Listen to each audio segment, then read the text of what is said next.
Welcome to Popternative, where we dive into topical discussions from the worlds of pop culture, social media, and sports. Here is your host, Peter Remoliotis, aka PD Beats. Hello and welcome to the Popternative podcast, the podcast and talk show where we have digital discussions from the worlds of TV, film, pop culture, social media, everything really, depending on the guest, we talk about it all. As always, I'm your host, Peter Remoliotis. On social media, you know me as PD Beats. My guest is a writer and director, and we are talking about her short film called Standstill. We're with Katia Shannon. Katia, welcome to Popternative. Thank you. Thank you for having me. It's been a while. It's been almost 10 years, those Dawson College days. Yeah, I think we kind of started in 2008. So, yeah. 12 years. Yeah. I said 10 to be kind of nice, but yeah, I'm pretty sure it's been like 12 years. We're getting old. That's what we're saying, basically. Well, thank you so much for doing this. Congrats on Standstill. I know it's doing really well on the festival circuit. And I really enjoyed it. I just kind of wanted to start with you because I know that you're really into photography and that was kind of what you want to do, and you study film as well. But in terms of like the storytelling aspect and actually writing and making a film, like when did that all start for you? When that was something you wanted to do? It actually started relatively young because for some reason I saw it. I saw an advertising for a national screenwriting contest with Radio-Canada, Bulldog Bazaar. They were like a morning kids TV show. And they were offering a big prize money of $500. And at that point, I needed money to convince my parents that we could afford to go to Walt Disney World. So I was going to like basically earn as much money as I could to like pay for the family to go on that trip, because that was important to me at the time. I was like, 9. And so I decided to just write, and I won the first prize, and they made my film in 35, and it opened a film festival. And I think I got a full perspective on what the role of a writer was, because they actually made me write 14 drafts, and they really made me like rewrite and took me through the structure of it. And then I dropped that for a few years. And then when I was around 15, I came back to it, and I realized that filmmaking is the thing that encompasses all the other things that I'm interested in, whether it's business, photography, people, history, composition, painting. Like, you can work alone, you can work in groups. So yeah, I think, it became a natural fit. And I remembered that I had actually gone to it quite early on. You're explaining about that with like the film festival and everything. That sounded like a movie on its own. Like your journey was literally like a movie. You know what I mean? Like how you got there. It was kind of surreal, because when you're that age as well, you have no expectations and no understanding of how anything works. So you're just like, yeah, that's normal, right? Right? Yeah. So Standstill is a film that you direct and you wrote, and it is a short film. But I'm watching it, and I have to tell you, I kind of went into it cold. Like, I didn't read about what it was about. Like, I went into it and I watched it. I feel like people should do that, in my opinion. Yeah. Don't, like, read into it, just watch it. Do you agree with me? Yes, it's definitely meant for a cold audience, an audience who doesn't know anything just specific about what it's about. Because there's, like, specific scenes in it that really kind of, like, punch you in the face a little bit, and you're just like, that escalated like pretty quick. You know what I mean? Yeah, and that was the entire idea, was to make people feel what a part of what I feel every day, because I have type 1 diabetes. So it was a small piece of that that explored through the visceral sensations of film. Do you think that's a trend in film right now, where people are making films about their specific experiences because they've kind of lived it, so they're able to kind of put it on paper more easily? Because I don't think it's fair to say that it's always been like that. I feel like everyone kind of made projects. They wanted like the big picture idea, you know what I mean? Like the space epic, but now we're this like movement of like writing about what you kind of deal with on a day-to-day basis seems to be like something a little bit newer. Like I feel like it hasn't been around that long. Yeah, I think that before, people used to go through larger metaphors. Like if you take C.S. Lewis or like Tolkien, they wrote about the war, but via this crazy world that they invented. But I think that right now, especially for emerging voices, it's one path to use something that you're really familiar with, and you're like, I have a unique perspective, and I'm uniquely placed to speak about this. So I'm going to mix my unique point of view on the world, which is just like everyone has one, with that perspective and that voice, and see what I can create. And then I think that helps infer, like, what is a film that's directed by me? What does that look like? Because it's not something that you can decide what that looks like. Your style isn't something, I think, that you can one day wake up and say, oh, I'm this kind of filmmaker. It grows with you. Absolutely. And this film obviously, was made to kind of like you said, living with diabetes. I mean, it says that at the end of the film too. There's definitely the awareness of this. Was that kind of like, did you always kind of want to make a project that kind of raised awareness for diabetes? No, it's funny because I think I just had a really deep need to tell a story that I felt had not been properly fleshed out in the media. And I think that need was very personal, larger than the issue itself. And I thought for a long time about whether or not I should explicitly tie it to diabetes or not.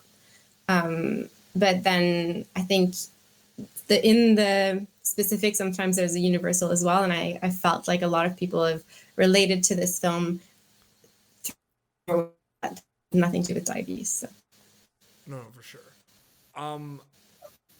There's definitely the thriller component to your short film. It definitely has that feel to it.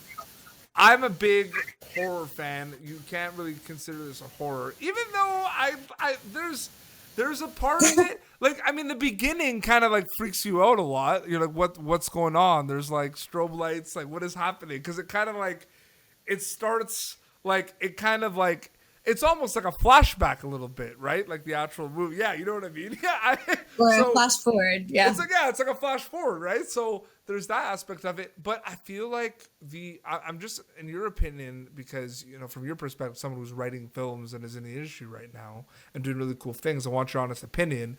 Why do you feel like the horror genre and the thriller genre has become so popular? Because it's like, that's the genre now. Like, and it's not about the guts and like the jump scares and the gore. Like, there's new ways to scare people. Yeah, I mean, I have a lot of ideas about why that is. I think I've heard a lot of people say it's like the golden age of horror. I think people are stuck in a lot of 9-to-5 kind of places in their life where there's a discomfort and they want to feel a lot of emotions very quickly. Yeah. So I think that's one way to do that. And I think there's also been sort of a cycle where, horror films make horror films to make money. And so there's kind of like been a lot of, I think, more mainstream attention to horror because of the financing of it. And I think also the positioning of festivals, like the partnership between Fantasia and Cannes Film Festival, for example, doesn't necessarily feel like supernatural at first, but then, like all the puns, but then it's been able to raise the profile of a lot of work. So for someone who's worked in the film festival kind of circuit and industry, I'm really excited to ask you this question, because when I created this show, I kind of wanted to have, like, I wanted to like to my viewers to kind of learn things that they didn't maybe know before, watching episodes. So I always ask about kind of like misconceptions of the industry. What are some misconceptions of the film festival industry? Are there more film festivals than we think? Are there less? Is it harder to get in? Is it easier? What's something that you could disclose of your experiences in terms of misconceptions on the film festival circuit? Yeah, I think festivals, I think a lot of people don't necessarily realize that, but I think festivals are overwhelmed with submissions.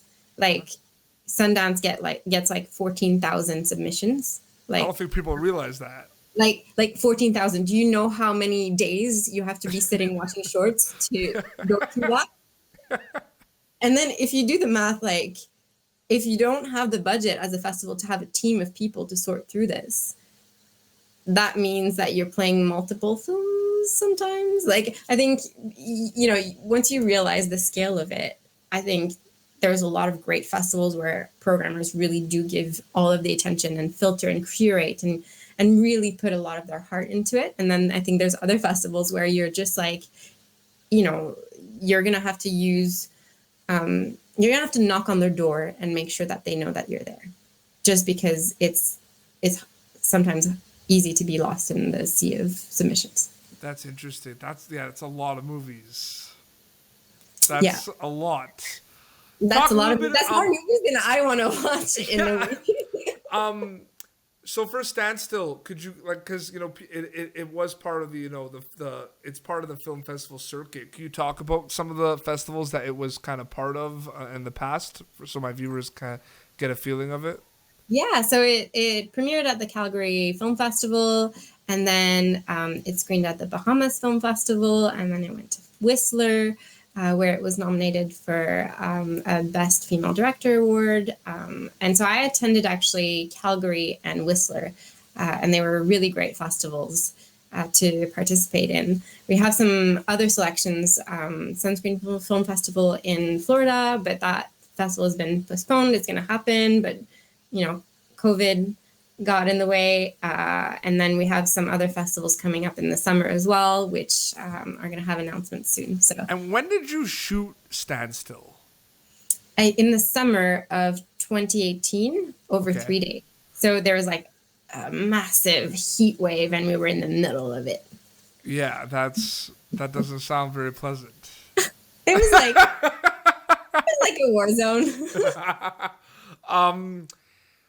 Do you agree, though, that this pandemic is going to make a lot of changes and shifts in the entertainment industry? One specific shift I will see it benefiting, however, is the short film industry. I feel like there's going to be more opportunities to make short films, and there's going to be more opportunities for short films in terms of the exposure. I just see it. You know what I mean? I think short films, the benefit that they have right now is that they're not a marketable thing in that the economics of a short film isn't to make money off it, because it's not why you make them. So in an industry where like screening venues are, opening, not opening, the distribution models are shifting, you don't have to satisfy as many investors, you don't have all of that financial pressure around it. So it enables you to still make something on a smaller scale and be creative and have your voice heard. And I think for sure it's a film festival online is a perfect window as well. So yeah, I'm all for sitting in a room and feeling the 5.1 sound mix that we've spent a lot of time making. But if that's not possible, then at least with the web, you can reach a wide audience. For sure. Well, Katia, thank you so much for coming on the show. I'm really happy for you to see kind of all because it's really cool to see, the Dawson College days, and, we're, working and we're learning our craft, and then actually to see you like making these movies. Like I was watching your movies today. I'm like, Katia made this. Like, that's so cool. Like, congratulations. That's awesome. Thank you so much. Thank you so much for having me and hosting this discussion so we could talk about film. It's always fun. Oh, of course. It's amazing. So yeah, obviously, Standstill did the festival circuit. I mean, I'm sure it will, like you said, there's going to be some more opportunities. People can kind of check it out. In the meantime, where could people follow you on social media? Yeah, I'm all on Instagram. I have a website as well. And I'm less on Facebook these days because I just feel like that platform's not at its best anymore. But Instagram is probably my best one. Absolutely. Well, seriously, thank you so much for coming on the show. Thank you so much for inviting me. It's been fun. Absolutely. Well, this has been Popternative, youtube.com/Popternative for previous episodes. And until next time, it's Katia Shannon and PD Beats signing off. Thank you for tuning in to Popternative. Make sure to check out our past episodes of Popternative on YouTube. Be sure to like Popternative on Facebook and follow us on Twitter. This has been an Autograph Communications production.